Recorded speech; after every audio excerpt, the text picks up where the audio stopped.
For 40 years I was the only one he loved, but one day he suddenly brought a woman back from the battlefield and said he wanted to take her as his concubine. I showed no emotion. I turned and burned the handkerchief that symbolized our love, then changed into the clothes I wore when I first arrived. The truth is, I came from the future. 40 years ago, I accidentally traveled back to ancient times and met him when he was still a general. He fell in love with me at first sight. I used my modern knowledge to help him win countless military victories. He even traded all his military achievements for an imperial marriage decree. I only asked one thing of him. He could only marry me and no one else in this lifetime, or I would disappear forever. He quickly agreed. I was moved to tears, believing I had found a man worth spending my life with. After marriage, he did love me faithfully for 40 years. I thought this love would last forever, but everything ended the day he brought that woman home. He said we had been married for 40 years and he had stayed loyal to me alone. His promise had been fulfilled. Now he was going to take that woman as his concubine, whether I agreed or not. It turns out even the deepest love cannot withstand time. What broke my heart even more was that the two sons I raised with my modern knowledge actually thought 40 years of loyalty was more than enough.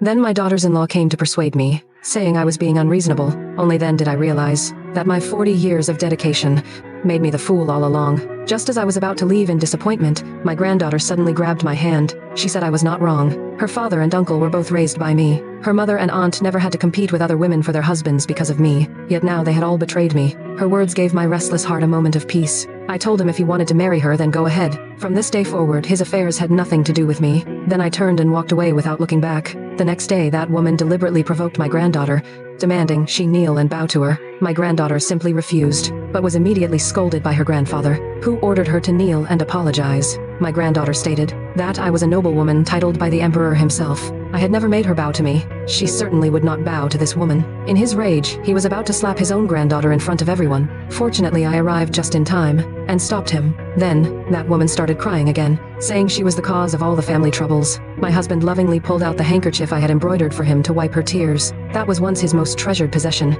Now he threw it on the ground like garbage. To please her, he ordered servants to destroy my study and accused me of breaking tradition by not allowing him to take a concubine. My granddaughter asked if he was not afraid I would leave this world. He just laughed and said, if I wanted to leave, I would have left long ago. He was not afraid at all to force me to give in. He handed the household seal to that woman, saying without his favor, he wanted to see how long I could stay stubborn. But what he did not know was that all these years, the entire family had been supported by my personal fortune. Even with the household authority, she would last 3 months at most. I took my granddaughter to my private treasury and left everything to her. Then I put on the clothes I wore when I first arrived and told my dear granddaughter, a woman must always have her own mind, never be bound by the expectations of society. With that, I prepared to leave this world, and my husband dreamed that I was about to leave. He finally started to panic. Ignoring the cries of his concubine, he rushed to my courtyard, but it was too late. If you were me, would you stay?